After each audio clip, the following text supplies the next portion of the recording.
importantly, also this event, to encourage experience exchange, we hold this event under the Chatham House rules. They read as follows: that when a meeting or a part thereof is held under the Chatham House rule, participants are free to use the information received, but neither the identity nor the affiliation of the speakers nor that of any other participant may be revealed.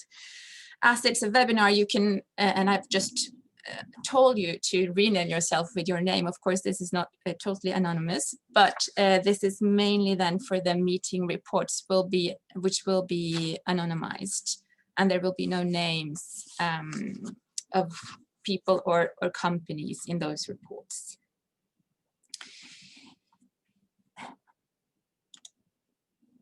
Just for you to know, this is a multi-stakeholder, this is a stakeholder workshop. So we have many stakeholder groups present here today. We have federations, we have factories, we have brands, we have NGOs, government representatives, and also multi-stakeholder initiatives. So that's really glad to have so many of you in this room. This is the agenda we're going through. It's quite tight, so we're going to try to stick to the plan. So first, we're going to have welcome notes from the executive directors of the ethical trade initiatives of UK and Norway, and then we'll have a welcome note from the ambassador to Bangladesh from the Royal Norwegian Embassy in Dhaka. And then we're going to learn a bit more, have an introduction to the JETI Social Dialogue Programme. We're going to go through the learnings from the recent social dialogue initiatives, including an external evaluation that has been executed of the program. And then we're going to have a fairly thorough stakeholder session where you can hear from key stakeholders, from federations, suppliers, work representatives, and brands. And then we're going to have an open discussion where we prepared some questions as well, where we'd really like for you to ask questions or comment or feedback on our work and how we can go forward. And then we're going to just give you a brief introduction to a gender sensitive workplace program before we close for today. And we have, of course, another workshop tomorrow, which I will come back to at the end. With no further ado, I would really like to give the word to Peter McAllister. Thank you very much for being here. Peter is the Executive Director of ETI UK, and they've been really crucial in this program. So thank you, Peter, and the floor is yours. Thank you. Can you hear me all right? Yes. Lovely. So good afternoon to everybody in Bangladesh, and good morning to those who are in Europe. It's a real pleasure to join this event. This is something quite close to my heart, as has been indicated. And I just want to say a few sort of introductory comments around social dialogue, and then really the learning comes from those who are working in Bangladesh, the local partners, factories, brands, and our colleagues there. Social dialogue is defined by the ILO to include all types of consultation, negotiation, or just simple exchange of information between representatives of governments, employers, and workers on issues of common interest relating to economic and social policy. That's all very well and good, but what does that really mean? So in day-to-day language, it's the realization that an ongoing respective dialogue between parties is the best way to build a successful business. It's the best way to have the sort of culture you want, to take advantage of the opportunities that are presented to business and address problems. So in its simplest form, it is realizing that businesses and business partnerships thrive if we're able to talk to each other, listen to each other, build the bonds, build the relationships, build the partnerships that can deliver for business and of course for workers. A good example is Solvay, which is a leader in materials, chemicals, and solutions, a global player. And they say, social dialogue helps us improve as a company. It's therefore no surprise we are pioneers in the field. Their CEO, Jean-Paul Clémadou, says, social dialogue is an opportunity, not a risk. Their global social partner is Industrial. So this isn't just about garments, and it isn't just about Bangladesh. Leading companies realize that getting social dialogue right underpins their success as a business. As with Solvay, we ETI believe that social dialogue can and should be at the heart of the successful growth of the Bangladesh garment and apparel industry. We believe it should underpin the thriving businesses that we want to see, and that enables sharing the success of business with the workforce.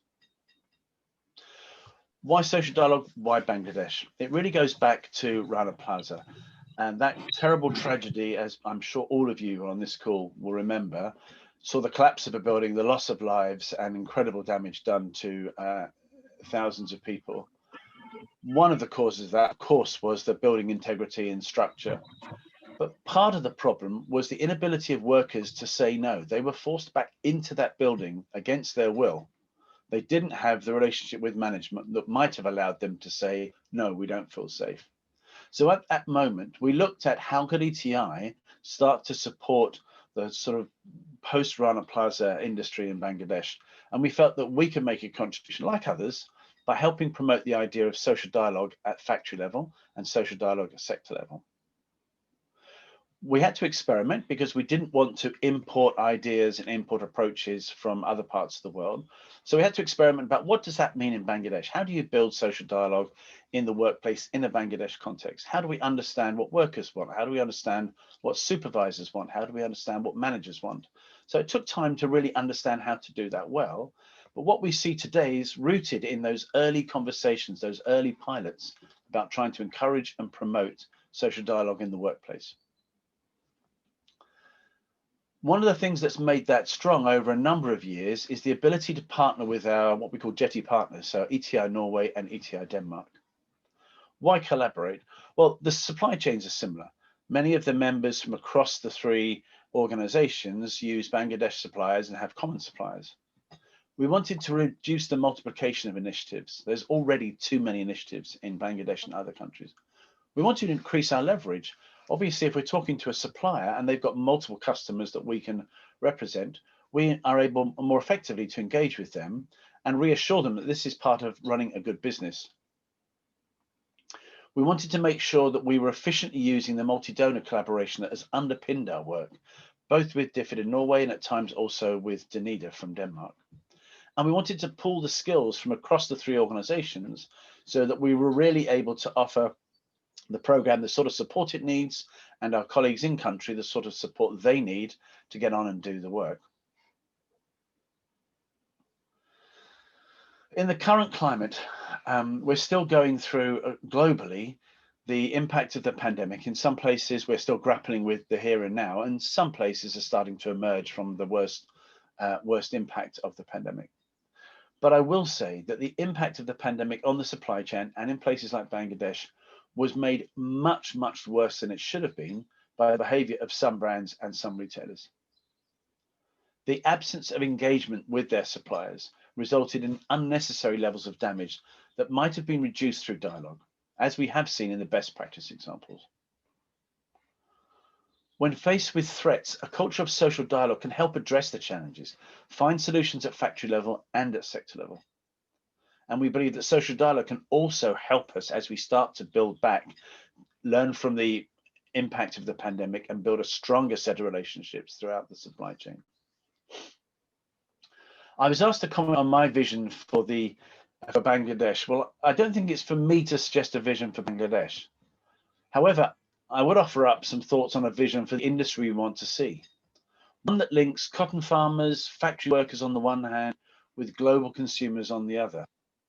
Surely this would include thriving manufacturers, able to invest and innovate. Manufacturers that provide decent jobs for workers, so those workers can grow with dignity, meet their personal needs, develop and grow in their communities. We want to see transparent supply chains that provide brands and retailers with the products they want and create. And we want consumers to be able to shop with confidence, knowing what they buy is made in good conditions, contributing to both personal and wider economic development. I believe that social dialogue is an integral part to achieving that vision, both at factory level, at sector level, and beyond. Now, all of this is made possible by the support of donors who have been willing to go on this journey with us, to invest in what was an unformed idea, to allow us to innovate and pilot and learn. And we're very grateful to the donors who are still on that journey with us today. We're enormously grateful to the factories who took the risk, our local partners who have put a lot of effort into this, and in particular, the incredible ETI team, particularly in Bangladesh, but also globally, who have worked tirelessly to turn ideas into practical work and start to realize the ideas and dreams that we've had as we start to look at social dialogue in Bangladesh. I'm really grateful to be able to be part of this exercise. I look forward to hearing the lessons from others. And again, I just want to thank everybody who's been involved for all the incredible hard work. Thank you.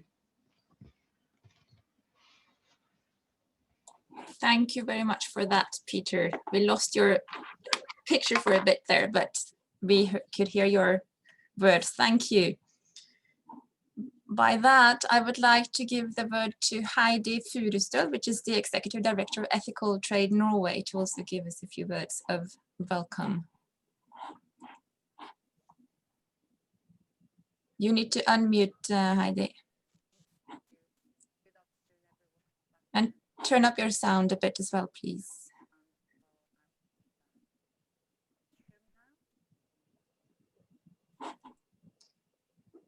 No, you need, cannot really, it's very, the volume is too low. Can you hear me now? Yeah. Great. So good afternoon, everyone in Dhaka, and particularly to you in the ETI team. Here in Oslo, it's still foggy and it's still morning, but I'm really, really glad that I can join this workshop and session today. And it's great pleasure for me as the Executive Director of Ethical Trade Norway to be part of this cooperation. And I think that cooperation, both at a national and international level, is really the key to gain improvement. And so far, it has been very encouraging to see that we have had improvements. There is still a lot to be done, but still, I think it is also important that we also see those successes that we've made so far. Peter has already mentioned a lot of important keywords, so this will be perhaps a little of repetition, but still. Ethical Trade in Norway is a part of the joint ethical trading initiatives, and among with our British, Swedish, and Danish sister organizations. As you probably know, we have a member base of 170 members and 100,000 suppliers and 4 million workers through our work. We offer members individual guidance, and we require just a little minute here. I think there is a bit of a sound there. I'll just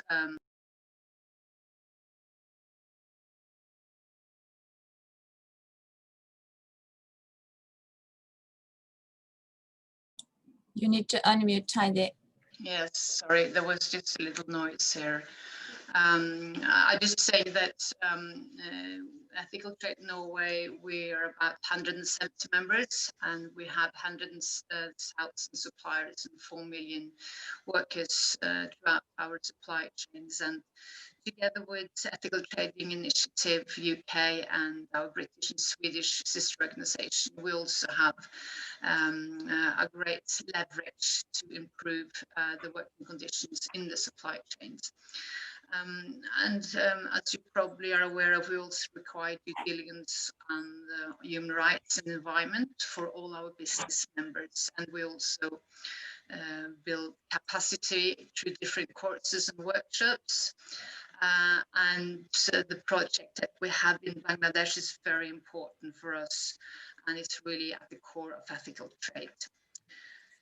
The COVID-19 pandemic has severely hurt us all, and the most vulnerable are the workers in the supply chain.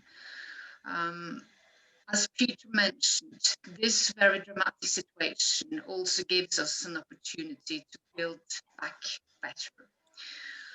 We have been very glad to receive funding from Norad, which is the Norwegian Development Agency, and we've also applied for more funding so that we can continue our very important work on the social dialogue program. And as Peter also mentioned, I think that leading companies, they should really get social dialogue at the heart of their responsible business conduct work. because when you have the social dialogue approach, that will also enable potentially all the other workers' conditions and to improve the conditions.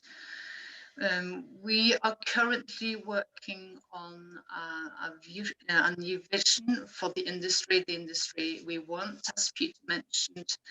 And I think, as Peter also said, this is something that we have to work on together, and it's important that also the Bangladesh garment sector make their own vision. But I think we all will agree on that as key elements of that vision is transparency in the supply chain. It's decent job creation. We need economic growth, but those jobs must be decent, and social dialogue must be an integrated part of this vision, both on the factory level and on national and on the global level. So I would just say to all of you who have contributed so well so far to our partners, the ETI local office, a big hand up, and I really look forward to see the further improvement of the program and also to listen to all the other participants of today. So thank you very much. Thank you, Heidi. And then we also have a very special guest with us today. We have the Norwegian Ambassador Espen Richter Svendsen from the Royal Norwegian Embassy in Dhaka with us to set the tone for this event. Thank you very much, Mr. Ambassador, for being with us. Thank you for letting me be here. It's really a joy and pleasure for me to be part of this program. And my sincerest greetings to everybody here virtually present. I am delighted to know that the ethical trading initiatives in Norway, Denmark, and the UK have been jointly working in Bangladesh to implement a scalable, replicable model of social dialogue at the workplace in the Bangladeshi garments and textiles sector. The program follows structured processes for workers and employers to negotiate about rights collectively and resolve conflicts peacefully. It thus works to promote free and fair expression of workers' voice at the workplace. Moreover, I'm happy to know that the joint efforts have contributed also to Nordic brands and buyers recognizing that social dialogue and improved industrial relations are key to decent working conditions and stable supply chains. Ladies and gentlemen, giving workers opportunity to have their voices heard is not only the key to achieving fair working conditions, but also to creating stable markets and sustainable economic growth. It is therefore encouraging that the brands and buyers are now increasing the focus and efforts of their ethical trade works in order to improve industrial relations and workplace safety. An organized workforce with democratically elected representatives is considered essential for ensuring decent working conditions. Ethical trade is key in reaching sustainable development goals. Ethical trade is about respecting the human rights of workers, marginalized groups, pursuing environmental stewardship, and fighting corruption. I came to know that the ethical trade also follows the UN guiding principles in global supply chains, which tell us that we should all know and show our respect for human rights in practice. To be able to show, you have to know. To be able to know, you have to do. The rights expressed in the ILO's core conventions are cornerstones in this respect. So, dear friends, Bangladeshi women are increasingly participating in the formal labor market. This is very good, both for the country, for the businesses, and for the individual women. However, they unfortunately also face unfair treatment and discriminations. So their rights need to be better protected and enforced. Still, I have been informed that significant progress has been made and seen in areas related to improved awareness of workers' rights and responsibilities, improved communications between management and workers, improved industrial relations, and improved attitude of both workers and management, leading to more efficient production. Ladies and gentlemen, workers in the Bangladeshi ready-made garment sector are often unaware of their workplace rights and responsibilities and do not have a tradition of raising their concerns to supervisors or managers in a collective way. The absence of good industrial relations is making the situation even more difficult. Workers in the sector are typically rural women with limited education, which is making them particularly vulnerable. There remains a clear gap between management and workers at the workplace. And I am glad that joint ethical trading initiatives are working closely to reduce these gaps. The gender ratio, female-male worker representatives, is changing as more women are coming forward and getting elected as worker representatives. Still, there is significant underrepresentation of women at supervisor level.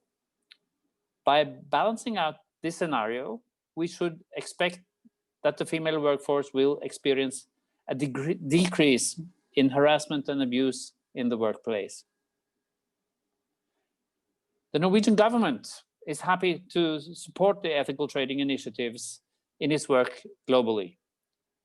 And as has been pointed out already, NORAD, our development agency, has continued its support through the period of 2017 to 2020. And I do hope the support will be secured for a continuation of the joint ETI in Bangladesh, so that more factories and more workers can be reached. On this hopeful note, I want to conclude and express my wish that the joint efforts to enhance social dialogue will continue to bring success in Bangladesh. Thank you very much. Thank you very much, Mr. Ambassador, for those very hopeful words. With no further ado, I'd like to give the word to Abil bin Amin. I will share my screen again. Who is the country manager. Here you can see the names of our guests who have been speaking. You will get the presentations afterwards. Abil bin Amin, who's the country manager, ETI Bangladesh, to give us some more information about what the social dialogue program is actually about and how the journey of the program has been thus far, so that you can get a bit more insight into the background of all these very nice introductions. Thank you very much for your words, Peter, Heidi, and Mr. Ambassador Espen. Thank you, Raidu. Assalamu alaikum. Good morning to all our participants and honorable guests who are based in Europe, and good afternoon for the participants who have joined from Bangladesh. Again, I would like to start by thanking all of you for joining us today in our learning event and being with us, supporting us throughout the process, and especially joining us today to make this program a success. I'm Abil bin Amin. I'm the country manager for ETI Bangladesh. So we've heard a little bit from Peter, Heidi, and Honorable Ambassador's speech about the background of the joint ETI program, Social Dialogue Program in Bangladesh. What I will do during my short presentation is go a little bit more in depth, so that when we share the learning from Brother Abil, can you please just say a bit loudly so that we can hear? Thank you so much. I will try to speak a bit more loudly. Yes. Is it better now? Yes, yes. Okay, thank you. So that you have a better understanding about the program before we go into the learnings of the program. Next slide, please.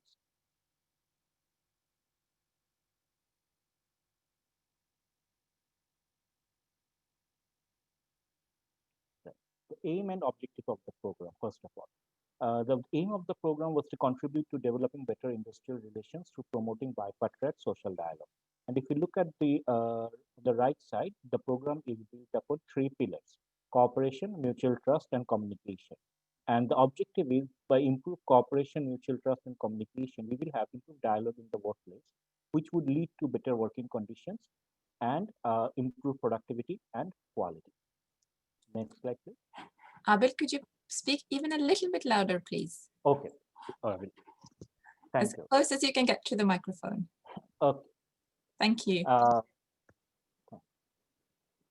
As Peter have touched upon, the program is built upon the definition of social dialogue provided by ILO. If you look at the entire definition, the definition is very broad and it incorporates both tripartite and bipartite communications and dialogue. For our program purpose, we are only looking into the second part of the definition, that is communication and dialogue between employers and workers on issue of common interest relating to economic and social policy. Next slide, please. Abel, there is a sound there, which is sort of buzzing. Maybe take.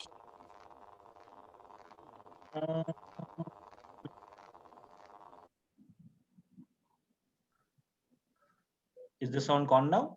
Yeah, maybe it wasn't even you, it was someone else on the line. Now it's really good, the sound. Thank you, Abel. This is perfect. Okay. Program offering. So what do we actually do inside the program? If we divide the program activities, we can broadly divide them into 3 parts: assessment, advisory support, capacity building support. So the way we have designed our program is that each factory is different. Each factory has its own challenges and each factory has its own strength. So the program is customized for each factory. So the first step of when a factory is nominated to join the program, the first step from our side is to conduct an on-site assessment to establish a factory profile and come up with a customized work plan for that individual factories. Based on that work plan, we provide customary advisory support, which is relevant for that factory. And also the capacity building plan is developed based on the need of that particular factory. If I go to the next slide.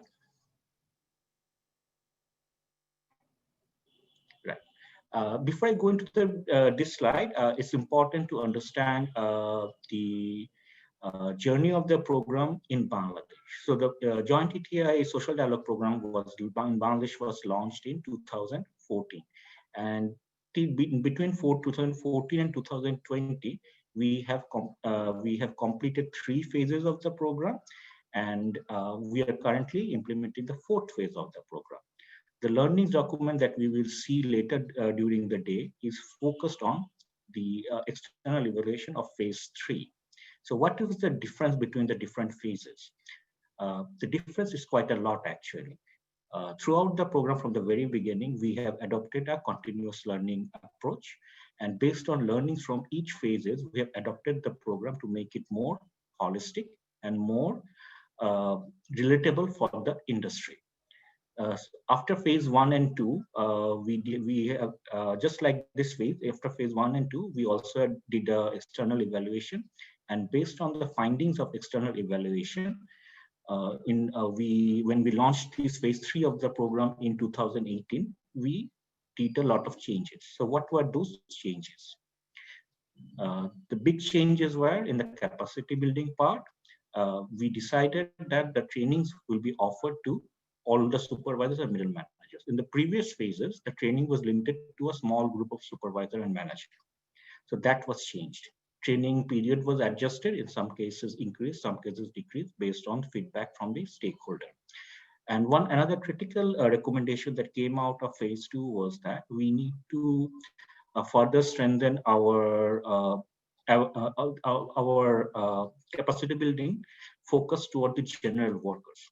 On that purpose, we launched a partnership with Quizara, where we piloted a blended learning approach. And by blended learning approach, we mean that a combination of classroom training and a tablet-based virtual training. We will see a little bit more about the blended learning approach later during the presentations. We also focused on improved coordination and collaboration, both among the program partners, which were brands and factories, and also to our external partners, the federations, who are part of the industry. From fund cost point of view, during phase 3, and a new addition was the brands financially contributed towards the program, and their contribution, both financial and in-kind contribution, was key for the successful continuation of the phase 3 of the program. On supply reach side, we also included tier 2 factories to join the program, and also the program was open for home textile and footwear sector, along with the RMG sector. Next slide, please. Right. So as I was saying earlier, for each factory, the training plan or the implementation plan is customized. This is just a snapshot of a snapshot of a training plan for one factory. This is into the traditional. On average, this is what we see in a normal factory, that the process that we go through to implement the program is that factory. So we start with the onboarding phase, where we have meetings with the brands and the suppliers before joining the program. Once they have decided that they want to be part of the program, we do a factory assessment and develop their training plan. First phase of the training is targeted toward the supervisors. So once the supervisors are trained, we focused on developing the participatory committee. If the factory do not have a participatory committee, we organize the election. We train the management and the election committee on how to organize the election in a more efficient way, and to ensure that worker representation is ensured in the committees. So this is just an example for a factory where there is no trade union and where there is no participatory committee. Once the committee has been formed, then we have a more in-depth training for the committee members. And throughout the process, we also have the different kind of awareness raising sessions for the general workers, either through town hall meeting or through Quizera tab, the blended learning tablets. In the end, before the wrapping up the program, we do have quite a few follow-up visits after the training period is over, and we keep in touch with the factory frequently to provide them with more refresher training and ensuring that the learnings from the program are actually are continued inside the day-to-day operation of the factory. This plan will change from factory to factory. In some factory, we may have an election. They may have a trade union. In that case, there's no need for an election. In some factory may not already have an elected participatory committee. In that case as well, we don't need an election. But in general, this is the scenario that we see in the workplace when a factory joins the program. Next slide, please. So in phase 3 of the program, we covered 12 factories, 124 PC worker representative was trained, 1,400 supervisor was trained, 95 managers were trained, and indirect beneficiaries were 26,000 workers. The program was supported by 4 brands, and I would like to take this opportunity again to thank them for their support to ensure that to make the phase 3 of the program a success. And those 4 brands were Primark, Warner, Bestseller, and Inditex. Next slide, please. Overall, from phase 1 to phase 4 till date, phase 4 is still ongoing, and phase 4 will continue till 2023. So phase 4 is our biggest phase yet. It's going to last for more than 4 years, covering 100 factories. So far till date, we have covered 76 factories, 651 PC workers have worker representatives have been trained, 150 trade union members have been trained, 2,500 supervisors have been trained, 480 managers have been trained, and indirectly 160,000 employees have been benefited from the program. And throughout these 4 phases, we can see that there were a lot of members from our side who have been part of the program during the different phases. And again, I would like to thank all of them for their continued support to make this program a success. Next slide, please. And the last, this is going to be my last slide. This is just a snapshot of a certificate ceremony that we organized last week. This from one of our factory where the program was recently finished. Our previous plan was that we will organize this event in a physically instead of virtually, and that time our plan was to invite all the 12 factories to receive their certificate in person. Unfortunately, we couldn't do that, so we had to do it on one-on-one basis due to the pandemic. But I'm sure a lot of them are present here today during this webinar. Again, I would like to thank all the representatives from the 12 factories for welcoming us and giving us the opportunity to work with you in your factory. And I hope that we will continue working together in the future. Thank you so much. That's all from my side. If you have any questions, you can write those questions in the chat, or there will be a Q&A session later down the line where you can also ask questions. Thank you so much. Thank you very much, Abil. That was really interesting, even for me, who knows the program from before. Just to repeat what Abil said, if you have questions, please feel free to ask them in the chat. We have a Q&A session in a few minutes after we end with these. We have 2 more presentations and then we have a Q&A session. So please feel free to ask questions in the chat and we'll address them accordingly.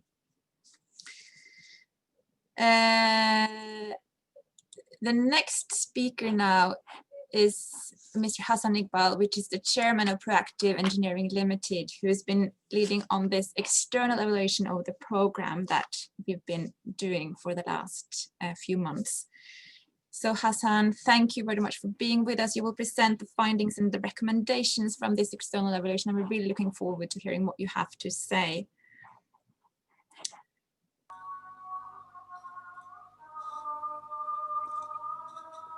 Can you hear me, Radu?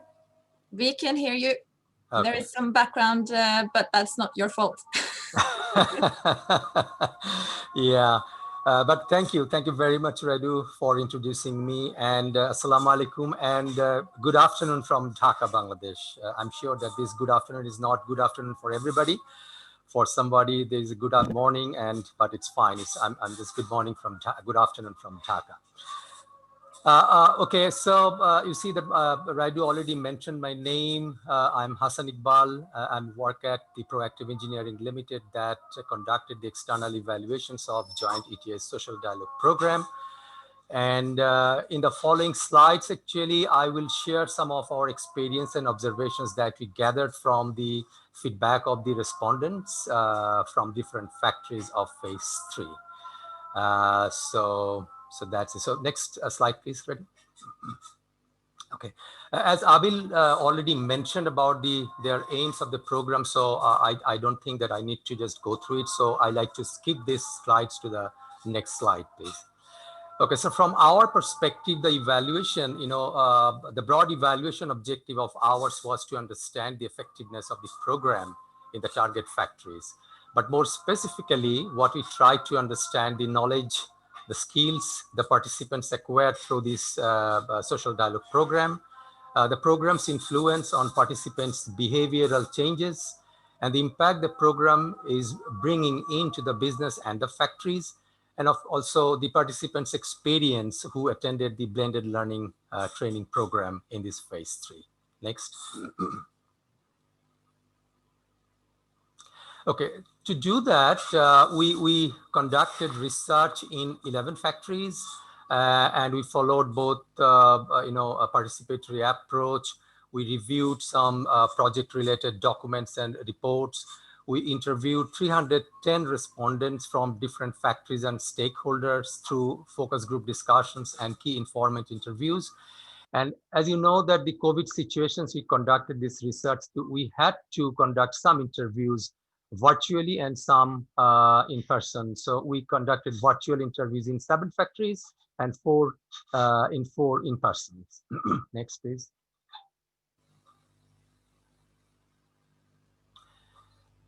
Okay, so the next slides actually, as I mentioned, that will contain some of the interesting observations from our perspective, so that I will share one by one. Next, please. Okay, I think that I should start with the very basic and the key objective of this program, and the participations committee worker representatives reported to the evaluation team that their knowledge and the awareness level has been increased. And you can see from the graph on the graphical presentation that 60% of male, 45% of female worker representatives indicated of an increase of the knowledge of labor law. And also 35% of male, 30% of female respondents say that they are now better aware of their workplace rights and responsibilities. Next, please. PC became an effective platform of communication after training. And you can see here that 71% of male, 83% of female worker representatives say that the communication gap between the management and the workers, and some cases between workers and workers, has been reduced.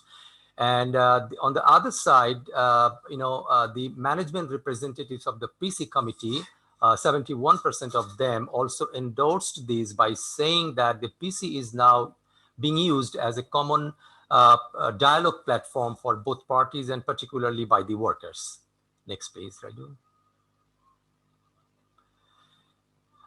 Training helped supervisors in changing their conventional management styles. It was reported in our conversations during the research period that 75% of male and 90% of female worker representatives said that the supervisors, have changed their management styles and their way of behaving with the workers.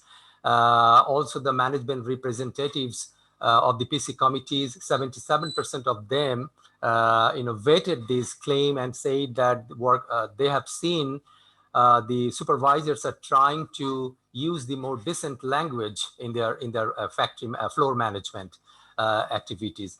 And in addition, 42% of them, the management representative of the participations committee, said that they have seen the supervisors to consult with the worker representatives in addressing or settling some floor level issues, including the leave settlement kind of things. Next, please. Okay, frequent communications, the participations committees supports, particularly the worker representative supports, are bringing the business benefits to the factories as well. The 32% of male and 64% of female supervisors mentioned to the research team that they have seen, or they are realizing a reduced rate of the late attendance among the workers. And also 32% of male and 45% of female of them, they also reported that the absenteeism rate is a downtrend. They have seen a downtrend of the absenteeism. And in addition to that, from the management representative sides and the worker representative sides, they also claimed that the general housekeeping conditions of those factories have been improved after the program is over and the training is completed. Next, please. Okay, the skills and the confidence levels of the female workers, increased or enhanced in the factory levels. And interestingly, 67% of male and 62% of female participations committees, worker representatives, say that their members, that is the worker representative female members, they can communicate frequently with the managements with a lot of confidence. And the similar kind of tone we received from the management representatives, and 97% of them claim that they have seen a noticeable changes or progress among the female workers while they talk to the supervisors regarding any workplace or the personal issues. All right, next, please. As Abil already mentioned, that in this phase 3, one of the new initiatives was the incorporations of the blended learning pilots, and we saw that the blended learning pilot was found useful in this pilot phase, and it supplemented the classroom training program of the social dialogue traditional training process well. And we saw from the feedback of the respondents that the blended learning oriented the workers, supervisors, the mid-managements, who basically the social dialogue program could not reach within their scope of work, on the rights and the related the basic informations in very quick time. So that is one, achievements of the blended learning, which was actually aimed for. And at the same time, you can see that they show some good promises in showing that they can retain the blended learning trainees, retain the training information much better. And you can see from the graph that 95% of male and 80% of female trainees workers retained the correct training informations even after completion of the training 8 or 9 months ago. Next, please. The classroom training, the heart of the training delivery system of the social dialogue of joint ETIs, is preferred in capacity building initiatives. Abil already mentioned, and you know that the classroom training is basically is building the extensive capacities of the participations committee members, supervisors, and management to strengthen the industrial relations. So exchange of views and experience with the trainers is a salient features of the classroom approach, and that is a prerequisite for capacity building. And also the offsite sessions that the classroom training and the social dialogue program is arranging give more exposure, more sense of engagement of the participants to the learning initiatives. Next, please. Okay, so at the same time, those are the more interesting areas that we found, the observations we found from the feedbacks of the respondents. But in addition to that, some potential areas of improvement have also been identified during the process, and of which I think that I like to start with the opportunity of further developing the capacities of the participations committee worker representatives is there. And 52% of the participation committee management representative believe that despite various development of the worker representatives, they still need some more clarity, more capacity building in prioritizing the workplace issues. If we just look at the meeting minutes of different factories we collected, we still see that the leave settlement, the toilet facilities, kind of very basic, and issues are still dominating the participations committee meetings. And at the same time, the meeting minutes we reviewed from different factories, we found that those are not very standardized. So each factory is using their own way of reporting the system. So that is not standardized as well. So what we thought that probably in phase 4, the program would try to enhance the awareness and the capacities of the workers' representative, for them to understand more and to prioritize or identify more diverse critical issues for the PC meetings.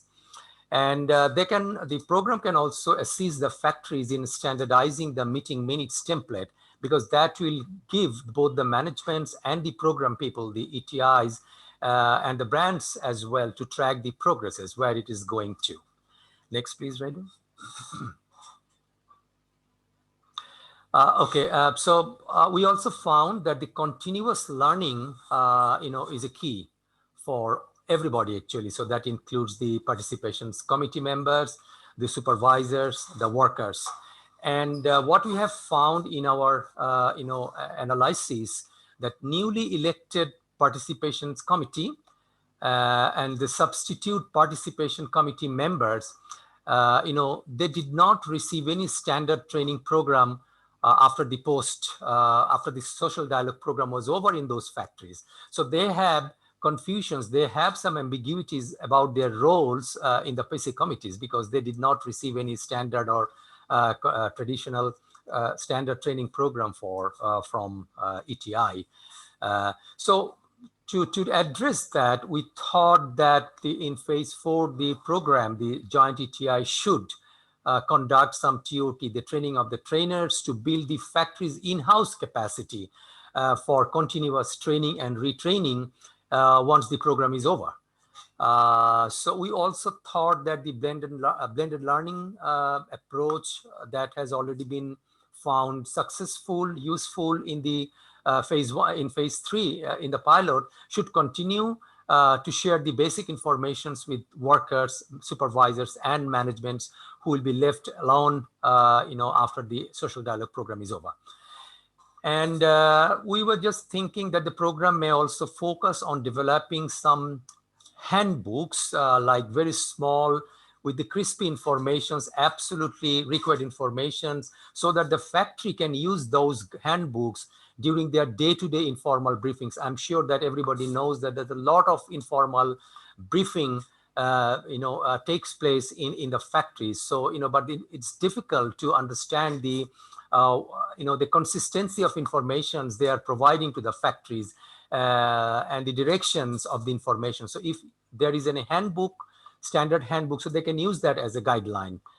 So that can be considered by the program for in phase 4. Next, please. The top managements of the factories' commitment is very important, to sustain the program's good practices. We have seen some very, very good practices taking place in the factories, but we haven't found any specific project progress tracking system in place in any of the factories. And still, the research found that the social dialogue program or the project is considered as just another routine program to the factory managements who are basically running the program in the factory level. And so still there is ambiguity in about the plan, that what is going to happen next. So nobody was very clear about taking the program forward.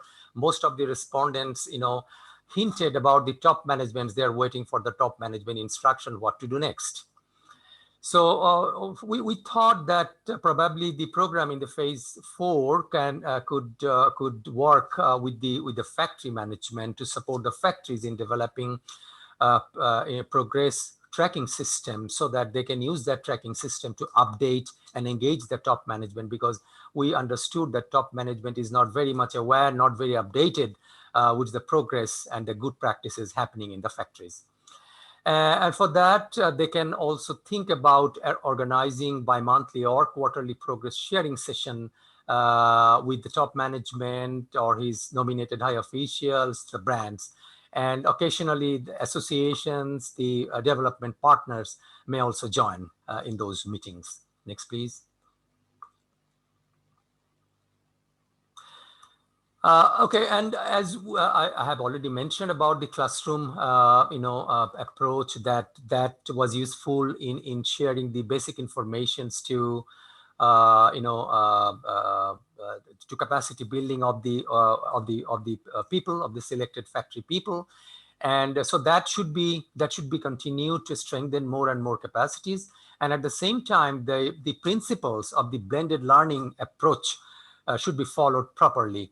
In the factories, what the research found, that the perception still exists that the long classroom training causes loss of production, still there.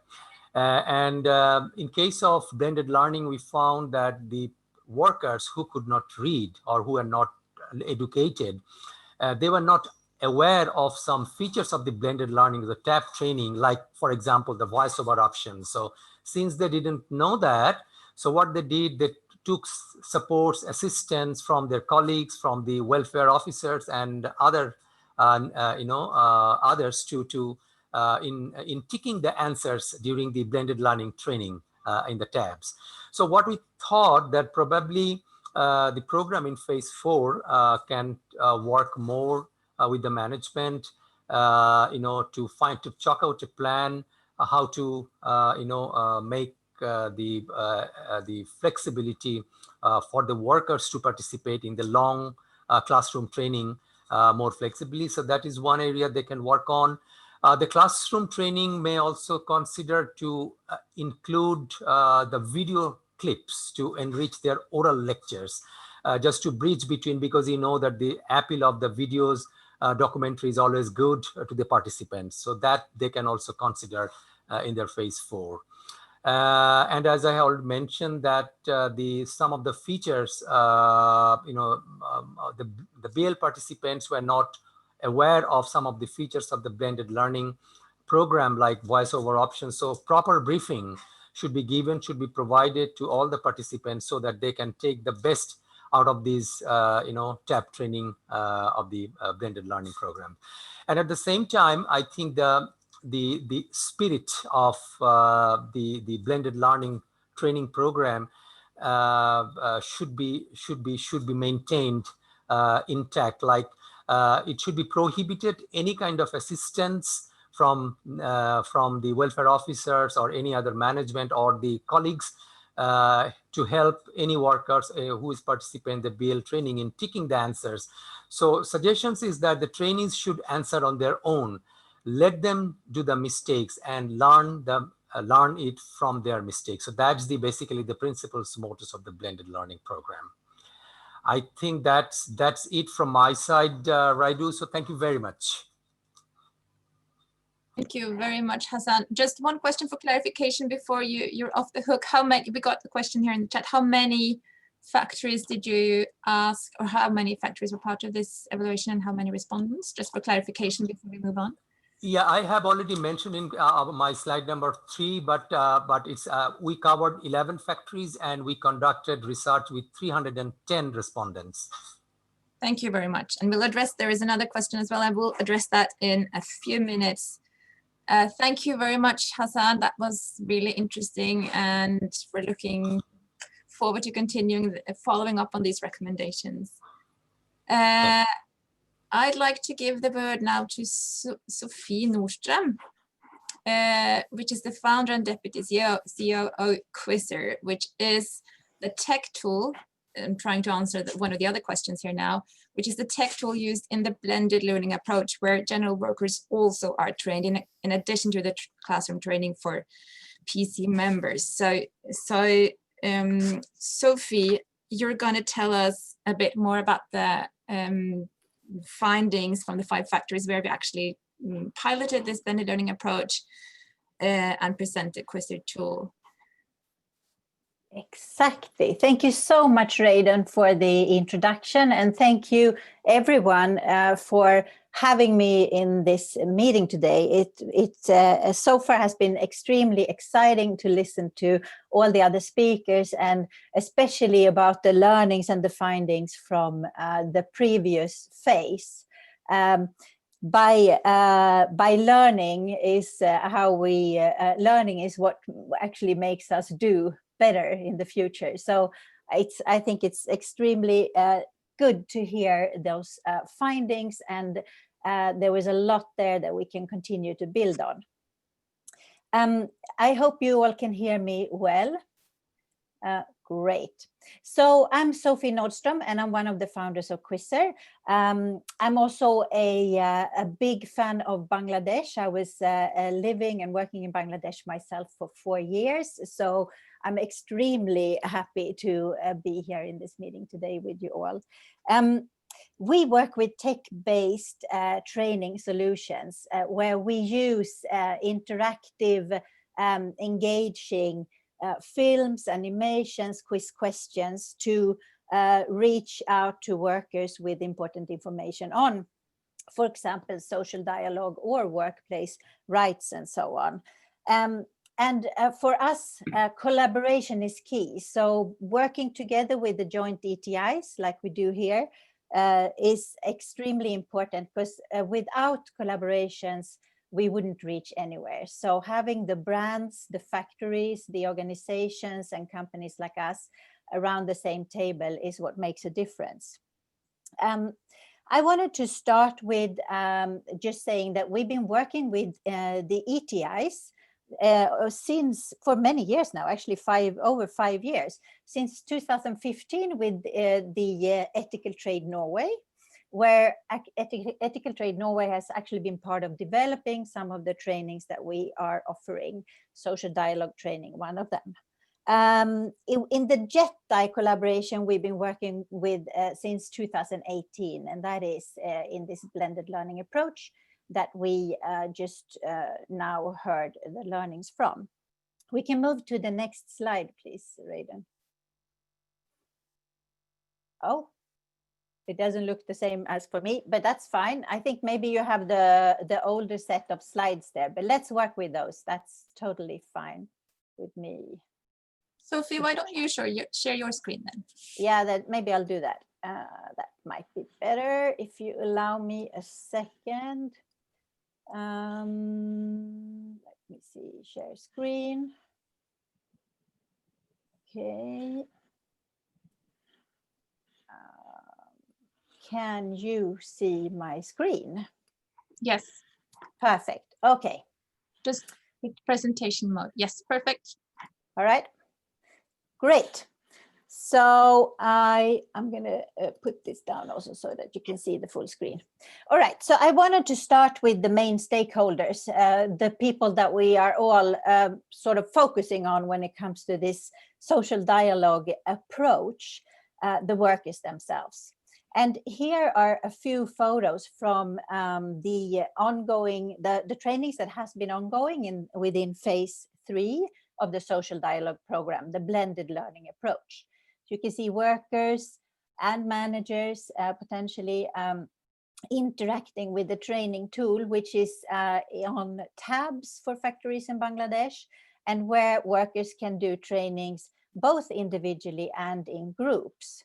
And I thank you, Hassan, for the feedback on how the workers are interacting with the tool, and also, you know, on some of the improvements that we can make onwards, which is extremely important, of course, because we, being a digital tool and a tech tool, we can always sort of develop and improve our trainings.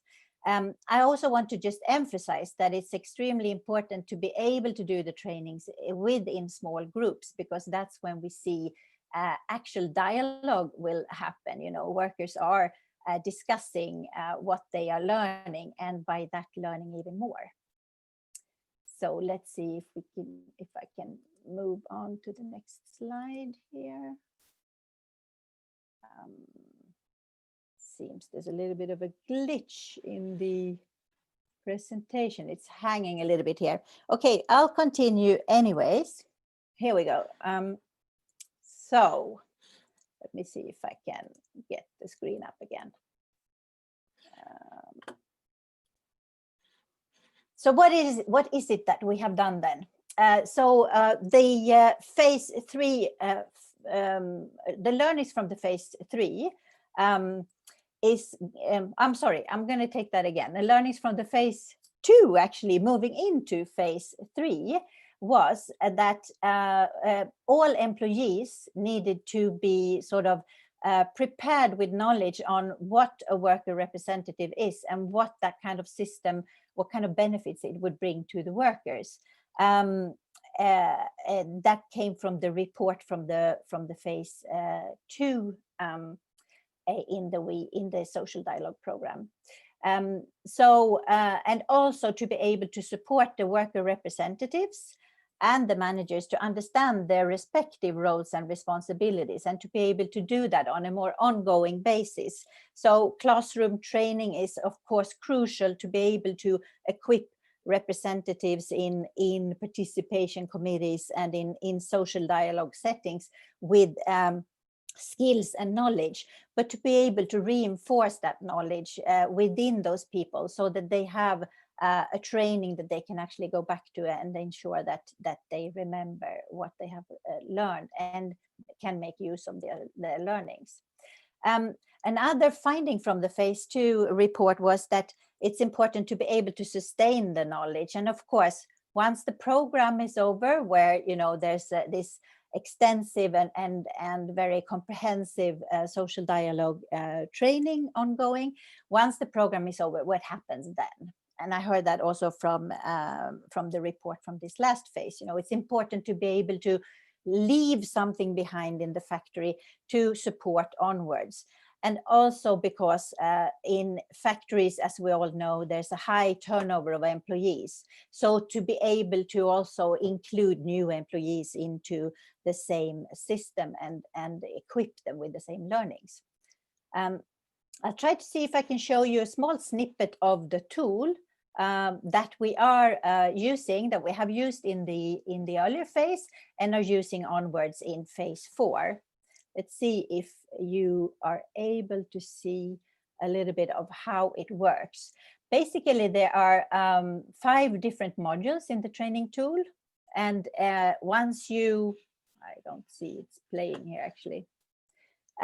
Once you get into the training, you will see a film, and then you will see quiz questions following. So let's see if we can move on. It doesn't want to show, but we can, I know that Reidun will share the slides afterwards, so then we can ensure that you get a demo of the tool. We'll continue then. I don't know what's wrong with these slides today, Reidun. Maybe that's why you had the old ones, because they are definitely hanging all the time. All right.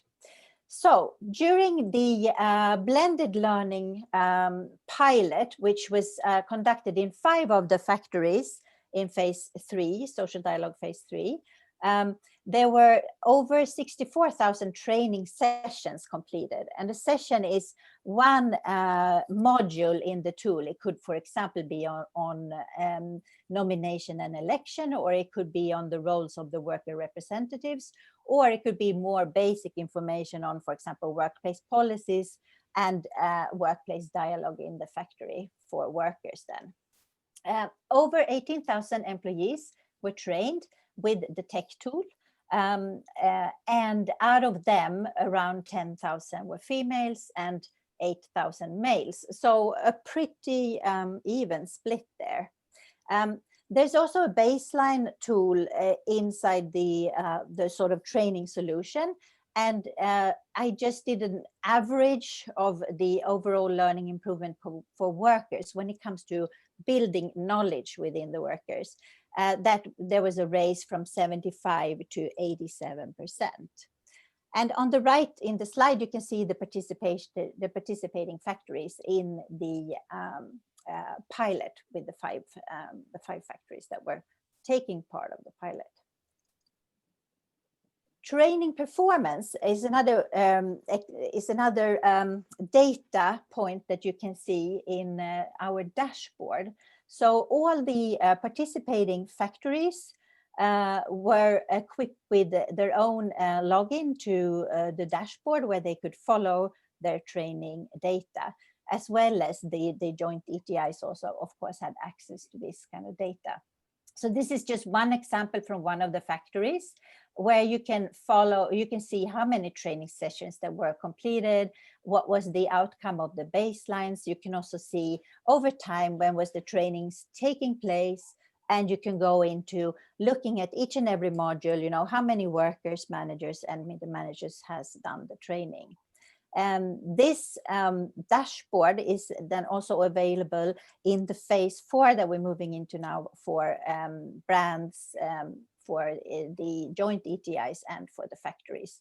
So you can all access the data 24/7. When you go into the dashboard, you can also look at the learning results per module. So giving you a little bit of an indication if there are any problems or if there are any lack of knowledge within the workforce. So this is how they have understood the questions and answered the questions. The percentage should be high simply because this is a learning tool. It's not an assessment or a survey tool. So we build knowledge within the trainings. So they have watched the film, then answered question, and hopefully after that they have understood what they have learned. So we want this percentage to be quite high. But this will give you an indication of are there any problem areas that you might need to address a little bit more deeply as an employee, as an employer, sorry, or as brand or organization. You can, of course, also go into each and every question and take a look at the results of them all. So what are we doing now then? In phase 4, the goal is to reach another 50 factories in the blended learning program over the next 3 years.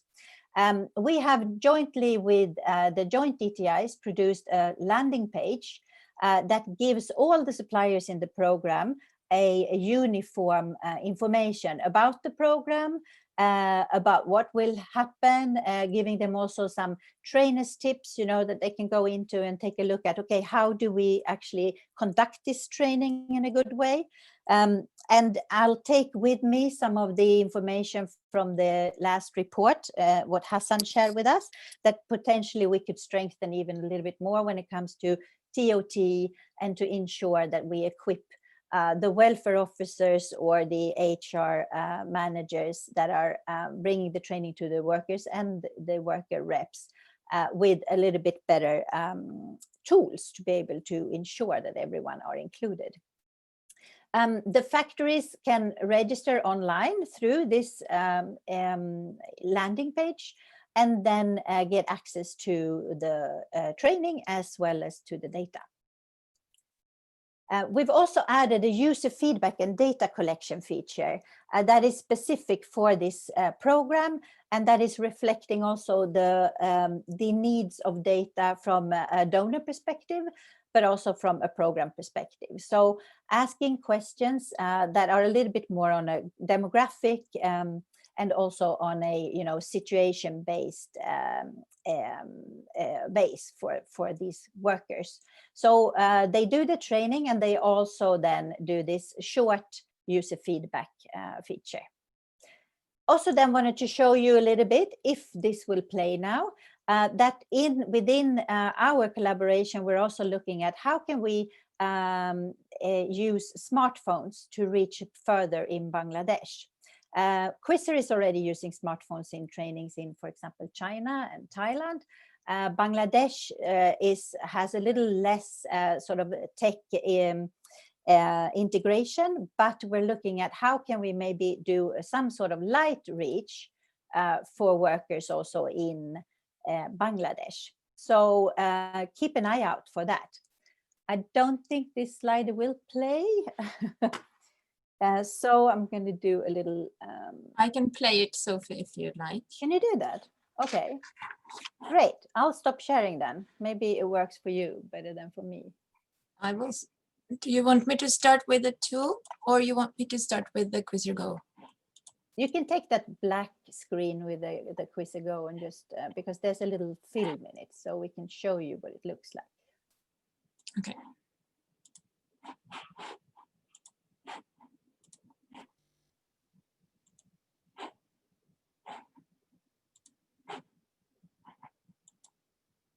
Perfect. Great. So this also reflects a little bit what it looks like on a tab, of course. There's a sort of a registration mode where you enter your registration details. Then you get into the play mode, you could say. There's a film that you're watching that is engaging and motivating, and where workers are bringing up real problems that they have.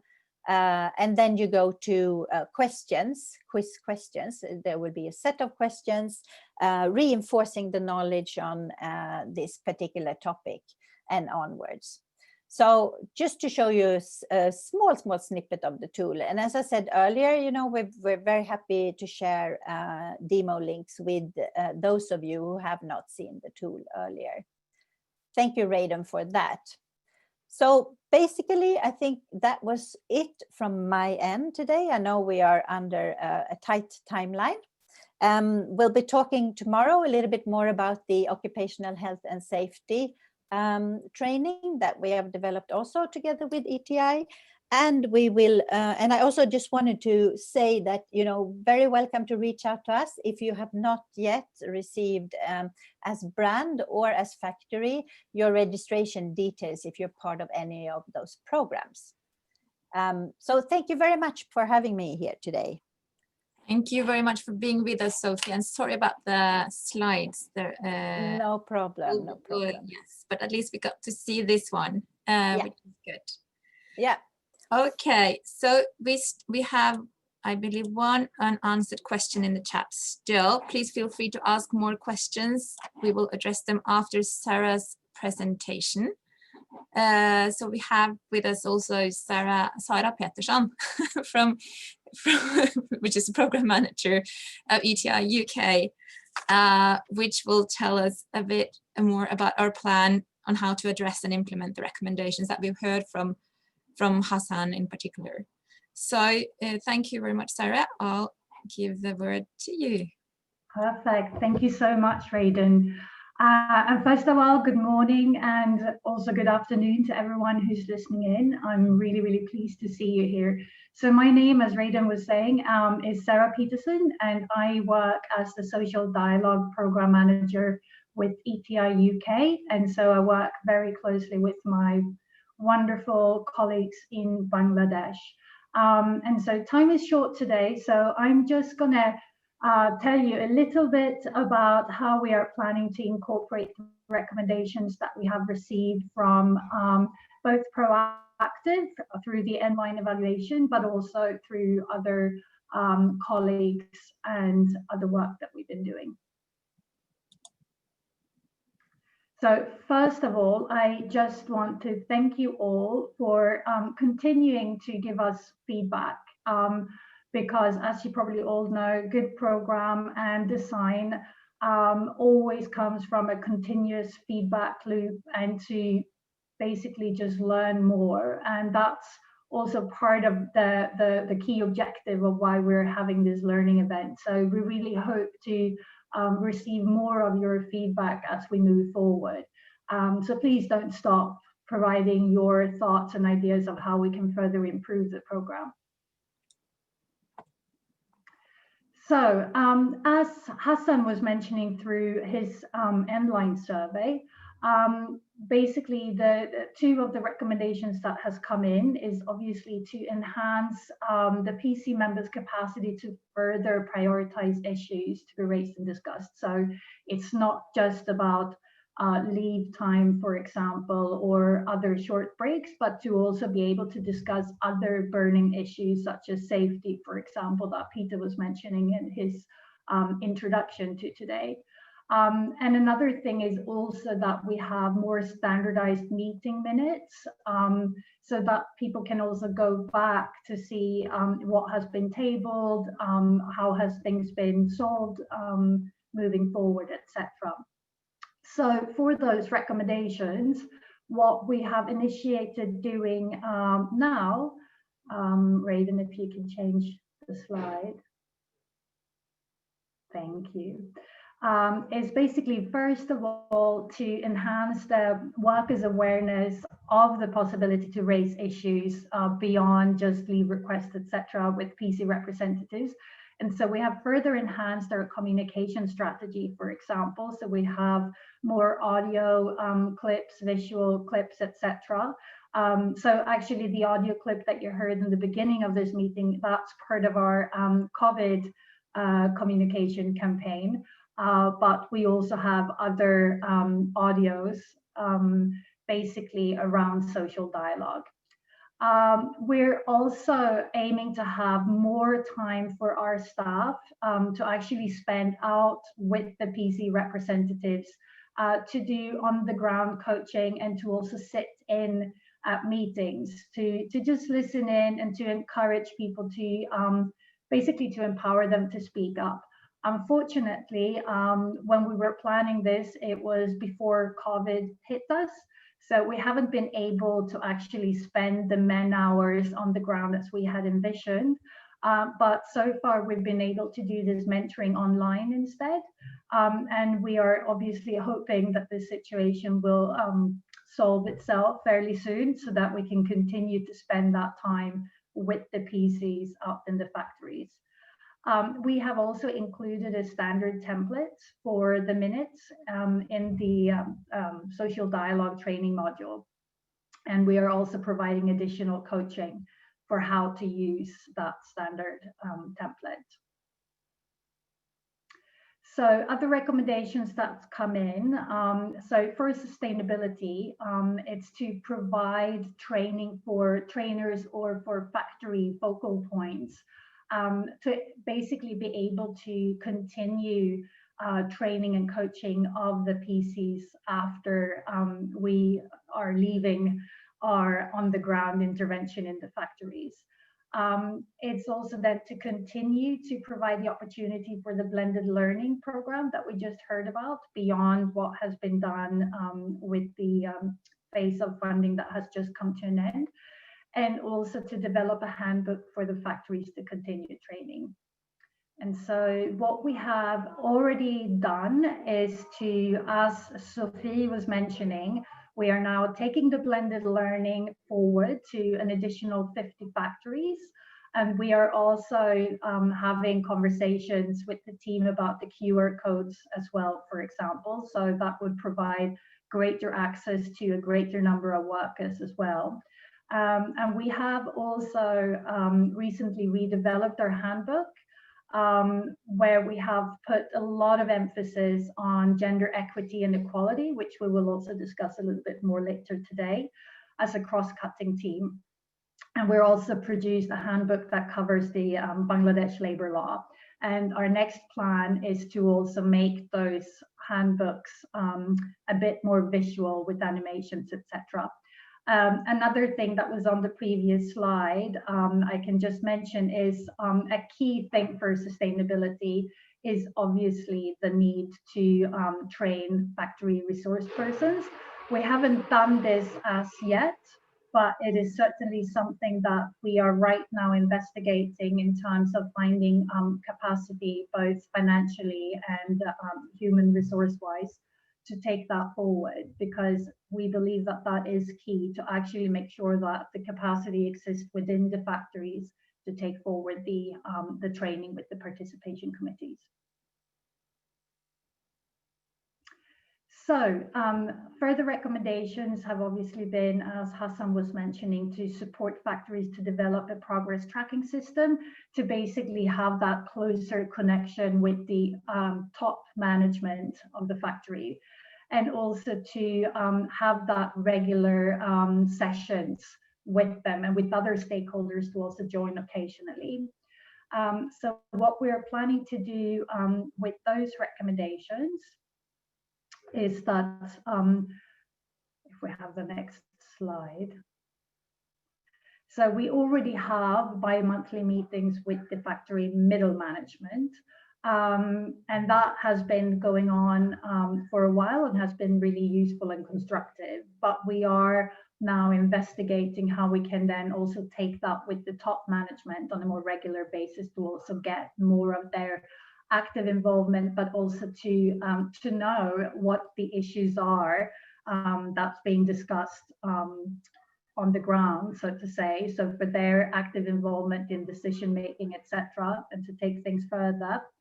And also, we're looking at how to support the social dialogue focal points within the factories for them to also be able to take that reporting up to the top management. So to create those communication channels, basically, from those focal points straight up to the top, without obviously sidelining middle management as well. So those were my recommendations. No, sorry, not my recommendations, our responses to the recommendations. And we are obviously soon entering a new year. And we are also coming to an end with one part of the funding, but we're also looking into other ways of continuing our program. So as mentioned in my beginning of my presentation, please do come with your thoughts and your ideas for our design moving forward. Thank you so much, everyone. Thank you very much, Sarah. So we have two questions, which I think haven't been addressed yet. So I'm just going to give the first one to you, Abil, regarding the adjusting the training period based on stakeholders. If you ever received a request to increase the timeline and coverage of the training, Thank you, Raidu. Do you want me to go answer that question first? Yes, you can do that first. And also we have one more question from Ken here regarding follow-up after, say, longer term follow-up. If there are any plans to follow up longer term, say beyond 1 year, to assess effectiveness of the initiative and training given. I think you could maybe also say something about that, Abil. Okay. Thank you so much. Thank so you. Regarding the first question, yes, we have actually received on one occasion regarding one area to have additional training, and that is around the training of the supervisors. So there were that request came in two parts. One part is that, as I said earlier, from after phase 2, the request came that this training should be provided for all the supervisors and the middle managers of the factory. And another request that came in is that for the supervisor training that we have at the moment is a one-day training. And some of the issues that we discussed during the training are quite critical and needs more in-depth discussion, especially the discussion around gender. So based on that feedback, also we have designed basically a gender component for the social dialogue program.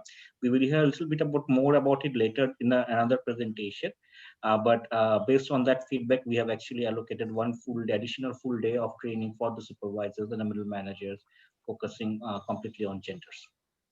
And on the second question, yes, we have also increased the follow-up time period that we allocate for the factory. At the moment, for the phase 4 of the program, our thinking is that once the factory joins the program, initially the program period was 1 year. Now we have increased it to 2 years. That means that even after the training period, we will be present in the factory for additional 1 year to provide follow-up trainings if needed, and also ensure that the committee, the various committees, and the people who have received training are implementing the suggestions that came from the program. And if they need additional support, mentoring support, we will provide that support to the factories. I hope that answered both the questions. I believe so. Thank you, Abil. If there are no more questions at this point in time, I think we'll just move on. There is also room for questions at the end. So we are now halfway through the program, however, spent a bit more than half of the time, so we're going to rush a little bit. We're now moving into the key stakeholder session, where we will hear from key stakeholders on this program. So we're going to start with a video.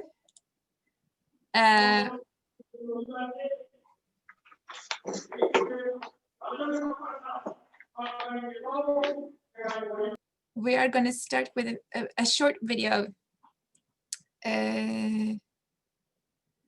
from or it appears as if Mr. Kamrul Hassan was ready already. So maybe Mr. Hassan, if you would like to start, that's also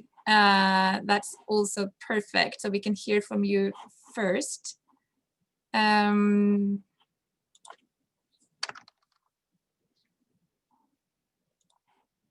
So we have with us today Mr. Kamrul Hassan, which is the General Secretary of Industrial Bangladesh Council of IBC and also General Secretary of Ekota Garment Workers Federation. Thank you so much for being with us and agreeing to share your thoughts with the audience today. Thank you very much. Okay. আমাকে শোনা যাচ্ছে জামিল ভাই? শোয়েব ভাই আমাকে শোনা যাচ্ছে?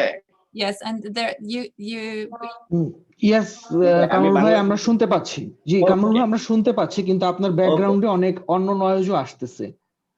ওকে, আমার ওইখানে দেখা গেছে পাশে আরেকটা প্রোগ্রাম চলতেছে তো একটু দূরে, এইজন্য একটু আচ্ছা আমি একটু এখান থেকে দেখি অন্য অনেক জায়গায় নিচ্ছি। জি একটু অন্যদিকে গিয়ে দেন একটু দেখেন না।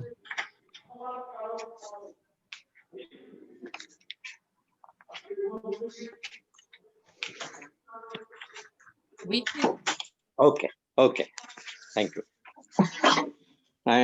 প্রথমে আমি ধন্যবাদ জানাই ইটিআই কে, কারণ ইটিআই তাদের ইভ্যালুয়েশন মিটিং এ আমি Kamrul Hasan, industrial Bangladesh council general secretary, আমাকে এই উক্ত প্রোগ্রামে আমন্ত্রণ জানানোর জন্য আমি পার্টিসিপেন্ট এবং ইটিআই কে সর্বপ্রথমে ধন্যবাদ জানাচ্ছি। ইটিআই মূলত শ্রমিক, মালিক, বায়ারদের নিয়ে কমপ্লায়েন্স ইস্যুতে কাজ করে। তারা সোশ্যাল ডায়ালগ প্রজেক্ট নিয়ে কাজ করতেছে। সেটা যদিও আমাদের এতক্ষণ আমি প্রোগ্রামের সাথে যেটুকু আমি জানতে পারছি, যেটা হলো ইটিআই বেশিরভাগই ফোকাস করে পার্টিসিপেশন কমিটিকে। এখানে ট্রেড ইউনিয়নের ফোকাসটা একটু কম বোঝা গেল, কারণ আমরাও ইটিআই সম্পর্কে ইটিআই কতটুকু কাজ করতেছে সেটা আমাদের সাথে আরেকটু মাঝে মধ্যে দেখা গেছে বসলে, অথবা ট্রেড ইউনিয়নের সাথে বসলে, অথবা ট্রেড ইউনিয়ন নিয়ে কাজ করলে তখন হয়তো আরো ভালো হইতো। হ্যাঁ, এখানে আমি একটু বিষয় বলতে চাই যে যেসব ফ্যাক্টরির মধ্যে দেখা গেছে যে ইউনিয়ন আছে, ট্রেড ইউনিয়ন আছে, ওই সব ফ্যাক্টরির মধ্যেও পার্টিসিপেশন কমিটির কাজ চালিয়ে যাচ্ছে, সেটা ইটিআই ট্রেনিং চালিয়ে যাচ্ছে ওইখানে। কিন্তু ওইখানে যদি ট্রেড ইউনিয়নের সাথে করা যেত তাহলে হয়তো একটু ভালো হতো। এটা আমার ইটিআই এর প্রতি, যারা বাংলাদেশে আমিন ভাই আছে তার প্রতি আমার রিকোয়েস্ট থাকবে যেন পরবর্তীতে যাতে ট্রেড ইউনিয়নকে আরো সম্পৃক্ত করা যায়। আর পার্টিসিপেশন কমিটির সেটা মূলত শ্রমিকদের কিছু দাবি দেওয়া আলোচনা নিয়ে কথা বলতে পারে। তারা আসলে মূলত তাদের দাবি দেওয়া আদায় করতে পারে না, কারণ তাদের আইনে ওই বাধ্যকতাটা নাই। ঠিক আছে, যেখানে আপনার একটা পার্টিসিপেশন কমিটির মধ্যে সভাপতি সেও থাকে ম্যানেজমেন্ট, আর সদস্য সচিব সেও থাকে ম্যানেজমেন্ট। তো যেখানে সভাপতি সাধারণ সম্পাদক দুইজনই ম্যানেজমেন্টে থাকে, সেখানে আসলে এই কমিটি কতটুকু কার্যকর ভাবে শ্রমিকদের দাবি আদায় করতে, তাদের কথা বলতে পারে, তাদের অধিকার আদায় করতে পারে, সেটা একটু দেখার বিষয় আর কি। আর সোশ্যাল ডায়ালগ প্রোগ্রামের আরেকটা ইন্ডাস্ট্রিয়াল রিলেশন এবং ওয়ার্কার্স রিপ্রেজেন্টেটিভ এগুলো হিসেবে কাজ করলে, সেখানে যদি ট্রেড ইউনিয়ন, ইন্ডাস্ট্রিয়াল বাংলাদেশ কাউন্সিলকে আরেকটু সম্পৃক্ত করা যায়, তাইলে হয়তো দেখা গেছে যে সোশ্যাল ডায়ালগ প্রজেক্টটা ইটিআই আরেকটু কার্যকর ভূমিকা পালন করবে। ঠিক আছে, তবু সর্বোপরি যে ইটিআই শ্রমিকদের কল্যাণে কাজ করতেছে, তারা শ্রমিকদের ট্রেড ইউনিয়ন, তাদের কমপ্লেক্স ইস্যুতে তাদের বিভিন্ন ট্রেনিং সেমিনার দিচ্ছে, এই জন্য সুপারভাইজারদের বিভিন্ন ট্রেনিং সেমিনার দিচ্ছে, এই জন্য ইটিআই কে ধন্যবাদ। তবে আমি ইটিআই কে বিশেষ করে জানাবো যদি ট্রেড ইউনিয়নকে আরেকটু সম্পৃক্ত করা যায়, কারণ ট্রেড ইউনিয়নকে বাইরে রেখে পার্টিসিপেশন কমিটিকে সামনে রেখে সোশ্যাল ডায়ালগ প্রজেক্ট এবং ইন্ডাস্ট্রিয়াল রিলেশন তৈরি করা আমার মনে হয় সম্ভব না। আর জানেন আমরা একটা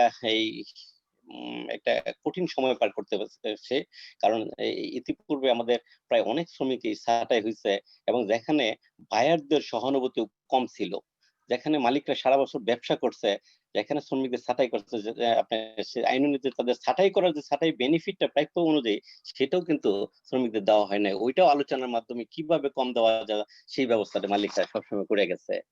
তাই আমি ইটিআই কে সর্বোপরি রিকোয়েস্ট করব, মানে সর্বশেষ কথায়, যেন ইটিআই যাহাতে আমাদের ট্রেড ইউনিয়ন এবং ইন্ডাস্ট্রিয়াল বাংলাদেশ কাউন্সিলকে আরেকটু সম্পৃক্ত করে তাদের সাথে, এই বলে আমি সকলকে ধন্যবাদ জানিয়ে আমি আমার বক্তব্য শেষ করছি। আল্লাহ হাফেজ।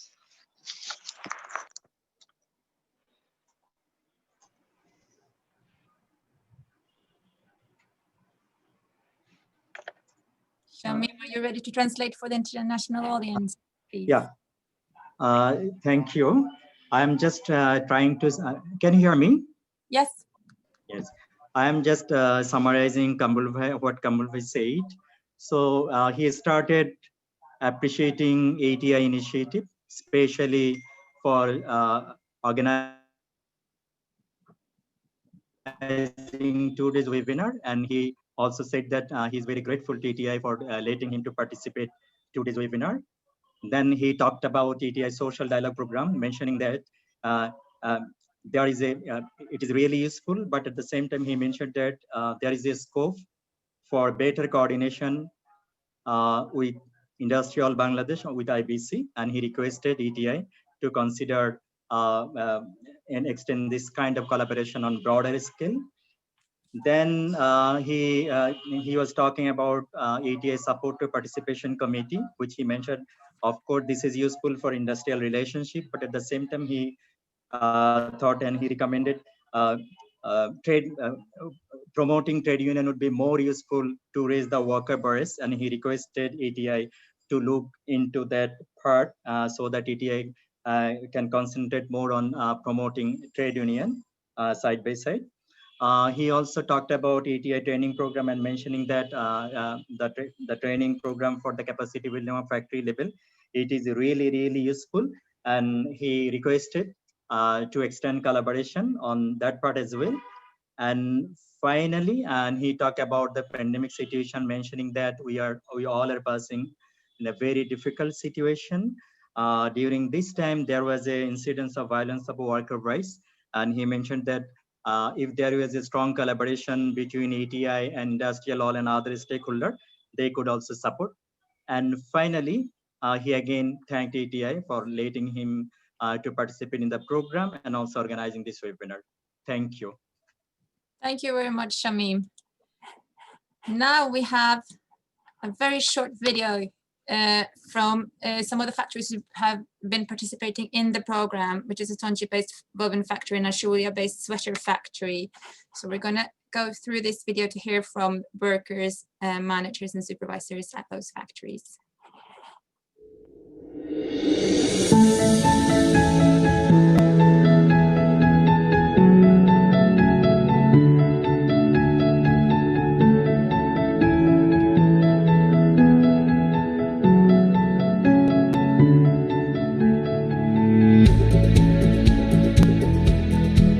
আমার নাম মাহবুবা খানম, আমি একজন অপারেটর, আমি একজন পিসি মেম্বার।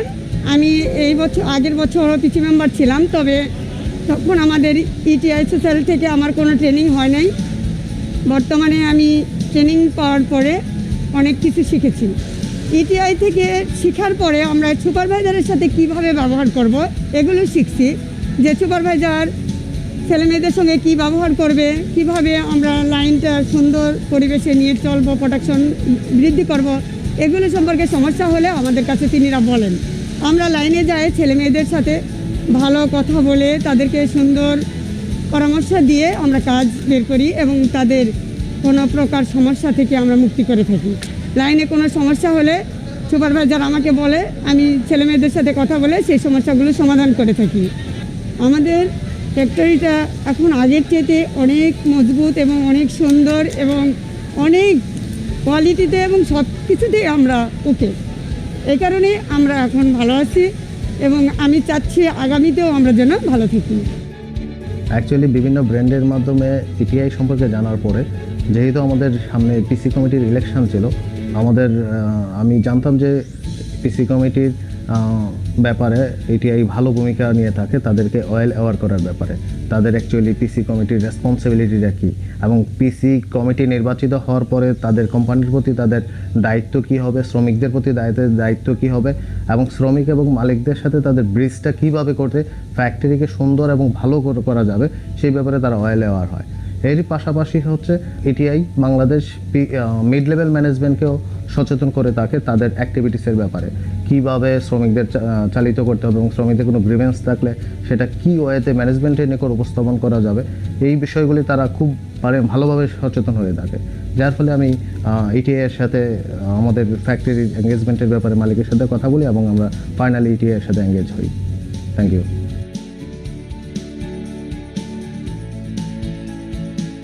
কোয়ালিটি প্রোডাকশন ডিগ্রিতে কাজ করবো। আমি একজন সুপারভাইজার। আমরা জানতাম না যে ভালো ব্যবহার করেও ভালো কিছু আদায় করা যায় বা ভালো প্রোডাকশন করা যায়, সেটা আমরা জানতে পেরেছি ইটিআই সোশ্যাল ডায়ালগ থেকে। ইটিআই সোশ্যাল ডায়ালগ ট্রেনিং করার পরে আমরা এটি জানতে পেরেছি যে ভালো ব্যবহার করেও প্রোডাকশন আদায় করা যায়। এখন আমাদের প্রোডাকশন করতে গালাগালি, বহাবাজি, কারোর সাথে কোনো খারাপ আচরণ কিচ্ছু করা লাগে না। এখন আমরা নর্মালি তাদের কাছ থেকে প্রোডাকশন কোয়ালিটি দুটোই আদায় করতে পারছি। ইটিআই এর ব্যাপারে আমাদের ওভারঅল ওপিনিয়ন হলো যে ইটিআই ইটস এ আমাদের যেই ডায়ালগ প্রোগ্রামগুলি করেছে এগুলি অনেক এফেক্টিভ আমাদের ফ্যাক্টরির জন্য, between the relationship of workers and management.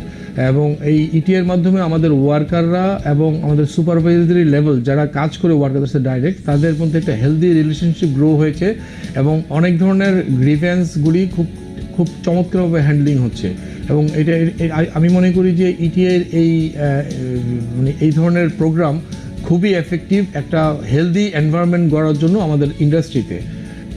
Regarding formation of trade union the factory, actually initially আমরা এটা জানতাম না, বাট যখন আমরা জেনেছি আমাদের ফ্যাক্টরিতে ট্রেড ইউনিয়ন ফর্ম হয়েছে, ইনিশিয়ালি আমরা একটু ওয়ারিড ছিলাম, বাট গ্র্যাজুয়ালি আমরা দেখতে পারলাম যে ইটস পজিটিভ, অ্যান্ড আমাদের ওয়ার্কারদের মধ্যে একটা পজিটিভ অ্যাটিটিউড গ্রো করেছে। তারা বিভিন্ন প্রবলেম নিয়ে আমাদের কাছে আসছে। এটা আমরা হেলদি ওয়েতে বিটুইন ওয়ার্কার অ্যান্ড দ্য ম্যানেজমেন্টের মিউচুয়াল ডিসকাশনের মাধ্যমে আমরা অনেক ধরনের প্রবলেম সলভ করতে পারছি। সো আমি মনে করি এটা আমাদের জন্য ইন ফিউচার বেটার একটা সলিউশন বয়ে আনবে, এবং আমাদের ফ্যাক্টরির জন্য it's a very good thing.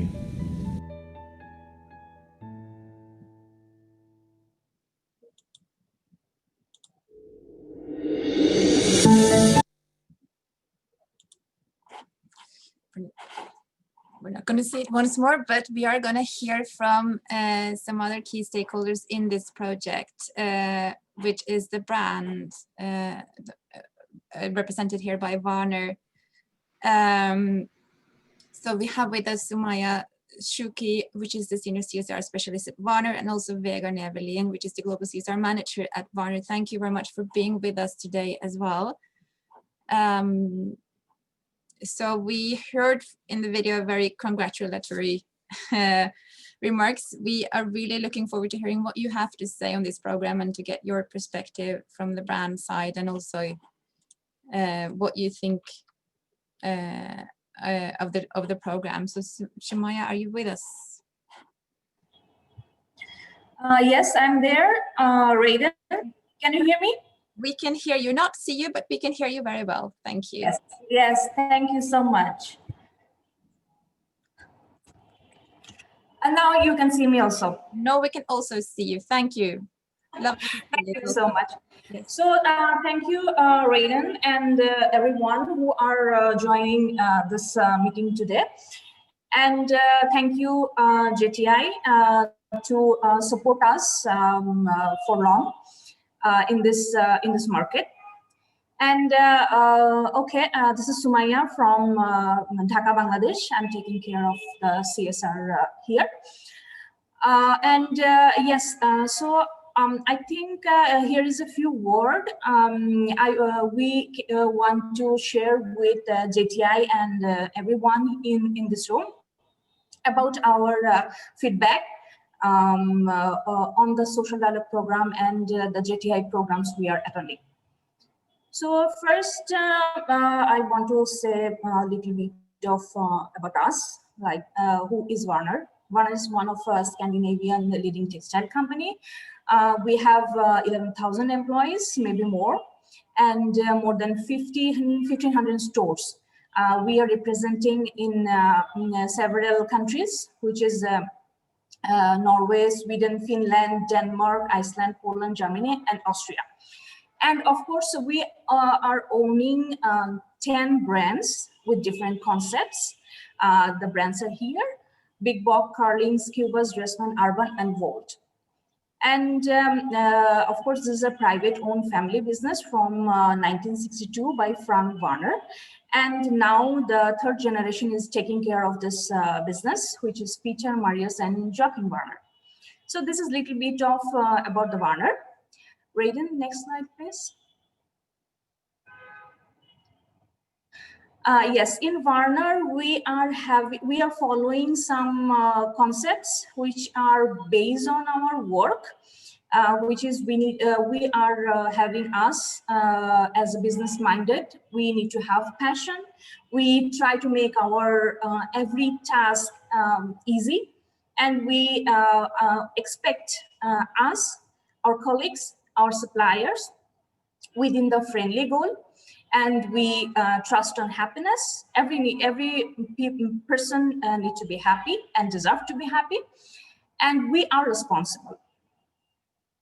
Next slide, please. Yes, when we are feeling that we are responsible, we need to be responsible, then we go to the suppliers, and this is one of the part of our responsibility, that we should take care of our workers and the suppliers who are making our product. So we focus on being within legal compliance. We try our best to secure the good working condition. And we focus on worker representation and social dialogue as a means of minimizing industrial disputes. We are, our journey starts in Bangladesh from 2013. We have started mapping our supply chain in 2013. We started factory audit based on our code of conduct and ETI Norway code of conduct by third party. And we were, after auditing the factories and suppliers, we felt that we should go for some project like capacity building.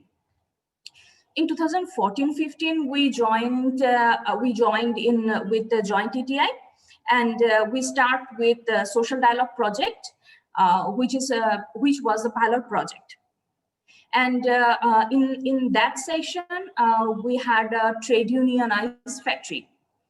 And after that, we have had a global recognition from ETI due to support the factory to establish freedom of association. So in 2016 and 17, we again participated in JTI phase 2 for social dialogue with 2 factories, and the election conducted.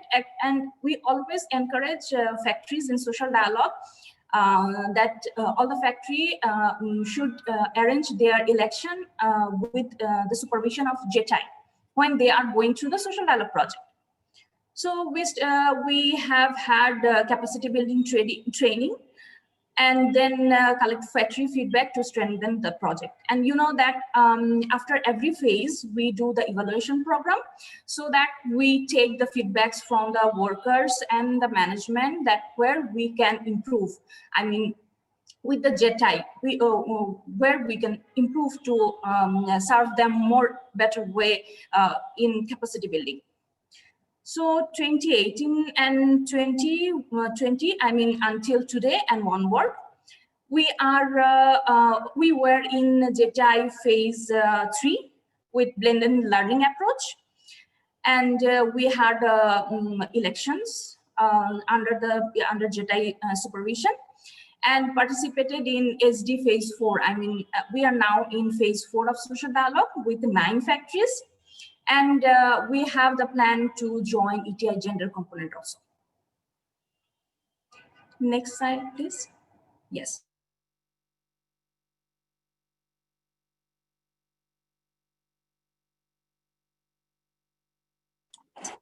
And should I move again, Sumaya?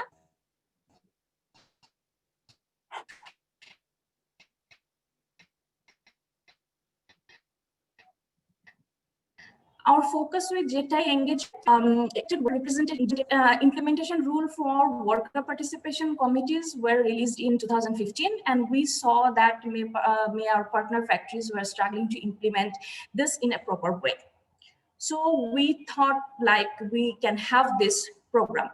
We observed a few official and unofficial industrial dispute in industry level, which could escalate to significant unrest if it was not addressed. Therefore, we decided to work on the worker and management relationship building, and we see that JTI social dialogue program is a great tool for this. So that was those were motivated us to join the program. Our expectation was it will improve the whole scenario of the supplier in terms of relation and communication gaps between workers and management, which should give positive impact on the working environment.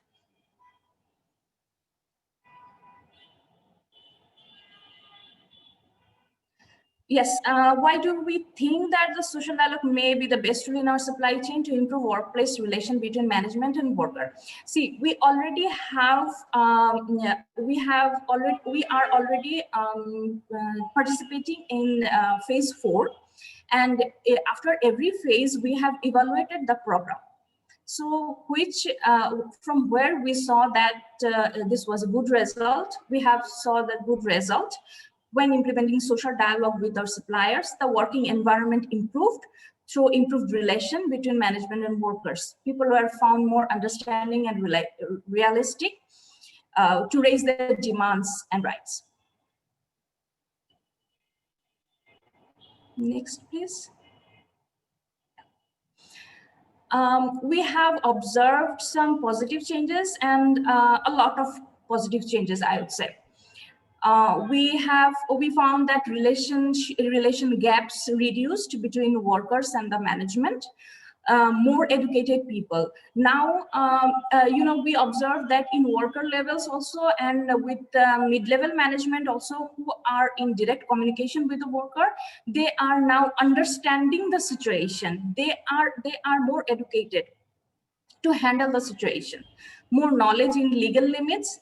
And when in the training, when they are getting the legal education, I mean the legal requirement, education on legal requirement they were receiving, now they are more knowledgeable in this area, both the management and the workers, and they are still raising voice, but in a very constructive way, and more efficient in solving problems in flow levels. ETI also giving the training to the supervisors, line in charge, and the workers who are direct in contact in the floor level. So when they are educated and knowledgeable about their legal limits and their demands and voice raising, now they are more efficient solving problem within the floor level. They are now less going to the higher management level to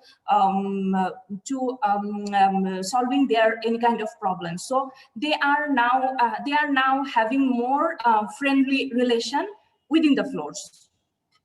So visibly changes in supervisory behavior. So when we were,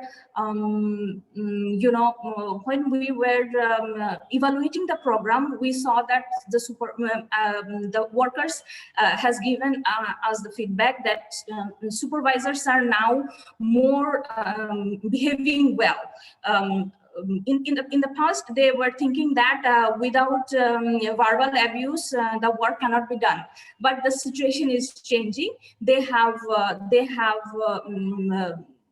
settled their brain with very good behavior. Scope of development for ETI Bangladesh. Yes, there is always some scope of development. In every program. So what we were thinking about this, because we have lots of factory outside of Dhaka, and especially in EPZ areas. So we also want to cover those factories under the social dialogue program, which is not available right now. And JETI can support us arranging trainings, like training on like TOT training and others for the factory management to sustain the program. I mean, which programs are running in the factory after JETI has been given the training and the program has been completed. And after evaluation, sometimes we found that programs are, they are not sustaining the program. So sometimes we feel that we need this type of support, this type of training for the factory management so that they can sustain the program easily. And we also looking for ETI support for miscellaneous training for the suppliers in need. In a various level, not only in the workers level or in the supervisory level, there are lots of training needed and lots of refreshment programs needed. So there are, it depends on the situation to situation. So supplier to supplier, it varies. So we also want that support, looking for that support, that ETI is the technical people for the training, so they can give the training for various training for our suppliers indeed.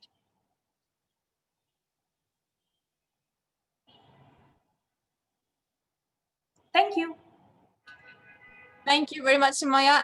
Vegard, do you have any last minute short comments on that? We're approaching the end of today's workshop. Vegard Nevelin from the Warner headquarters here in Oslo. Hi, Raiden. I do actually think that my wonderful colleague Sumaya has summarized quite well our position in terms of this. So I'll keep it short, conscious of time.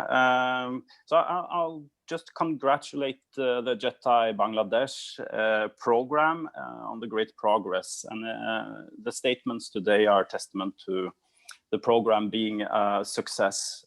So thank you very much. And also thank you for our factories. I know some of them are on the call today, and the support from the industry and factories in Bangladesh in implementing the program is crucial. So thank you. Just one comment. It was very interesting to hear from Hassan from Proactive Engineering about the evaluation of the program. And I think a key issue that was also touched on by Sarah from ETI was that there is potential in the program to reach the more deep-rooted and perhaps more difficult issues, as well as those more easy and day-to-day issues at factories. So I think it would be interesting to see going forward how the implementation of this could potentially look. Thank you, Radim. Thank you very much, Vegard. Okay, so we are now, the time is exactly what it should be when we're supposed to end, but we would really like to end with a short poll before I thank everyone for participating today, and particularly the presenters. So we have just one question for you, for the audience, which is this one. And this is a poll where you're supposed to go into the website on the top here, www.menti.com, and use the code 3897063, either on your smartphone or some other device in which you're actually viewing this webinar. So given the current pandemic, what role can social dialogue play, according to your opinion? Could it A, be an effective tool to ensure workers' voice, B, promote greater female participation, C, tool to address OHS issues, including infection prevention and control? Could it help strengthen dialogue between factories and brands? Or E, it does not have a role to play? So if you enter there, and yeah, I can see one answer came in. This is how it looks when the answers come in.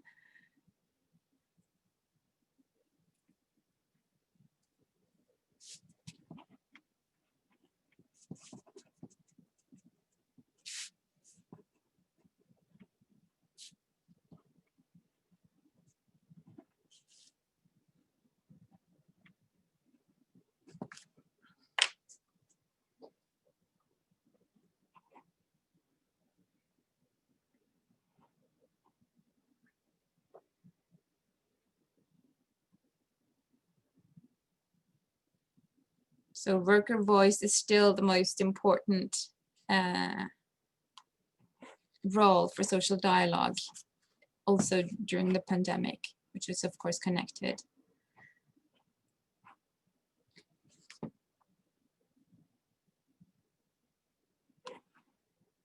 Help strengthen dialogue between factories and brands is also mentioned here. Thank you. While you continue answering the questions, I'm just going to take the opportunity to thank everyone for participating today. Thank you for everyone in the audience, and thank you for the presenters, and to all of you for providing questions. And we're hoping that you will, even after this webinar, continue to provide us with comments and feedback.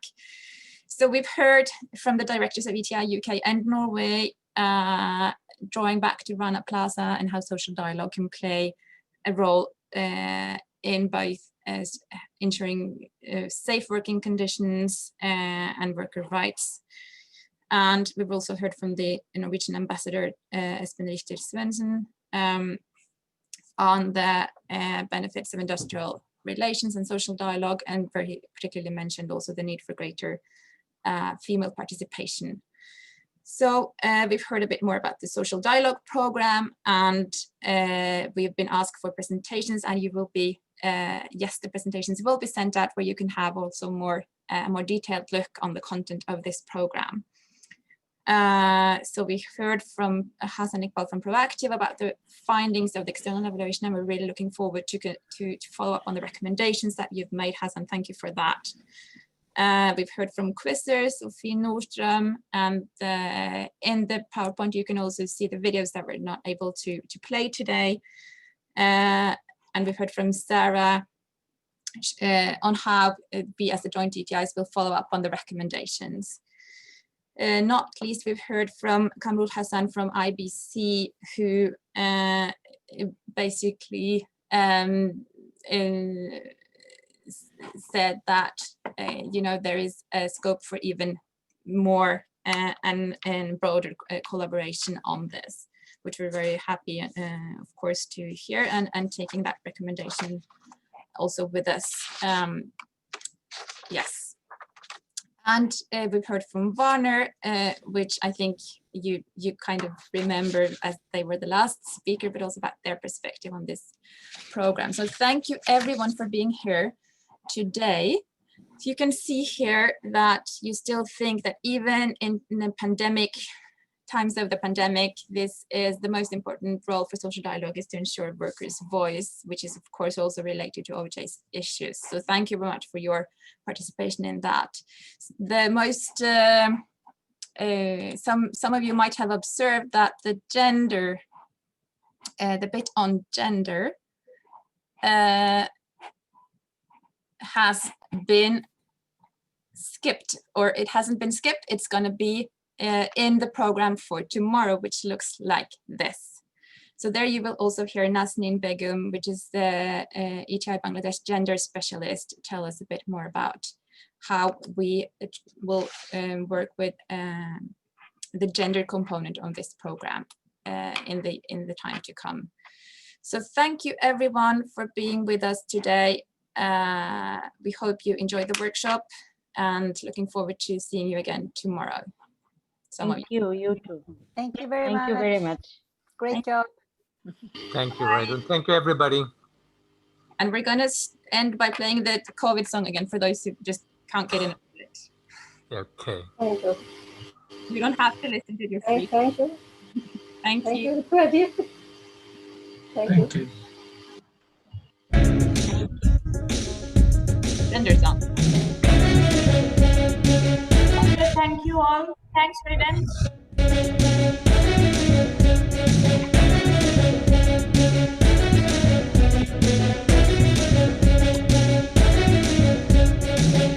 পেতে শোনো ওই সমতার আহ্বান, নেই ভেদাভেদ আজ সবাই সমান।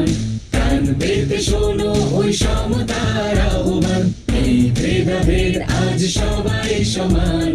নারী পুরুষ সমতার বন্ধনে কাজ করি কারখানার অঙ্গনে।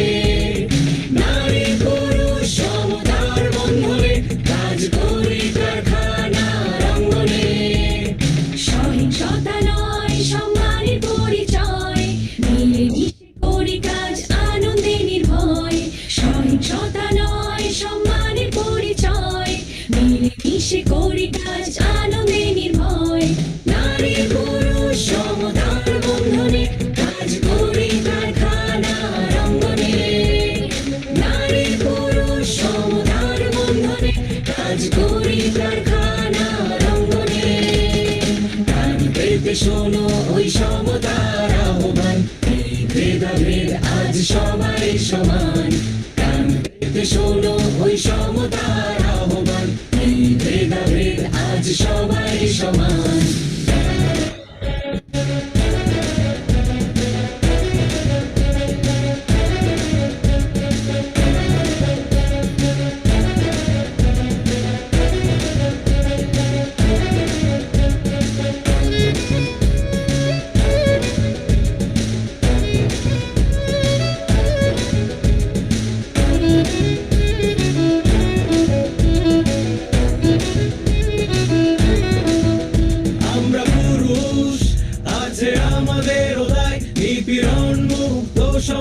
গর্ব সবাই আমরা পুরুষ আছে আমাদের দায় নিপীড়ন মুক্ত সমাজ গর্ব সবাই নারী পুরুষ সমতার বন্ধনে কাজ করি কারখানার অঙ্গনে নারী পুরুষ সমতার বন্ধনে কাজ করি কারখানার অঙ্গনে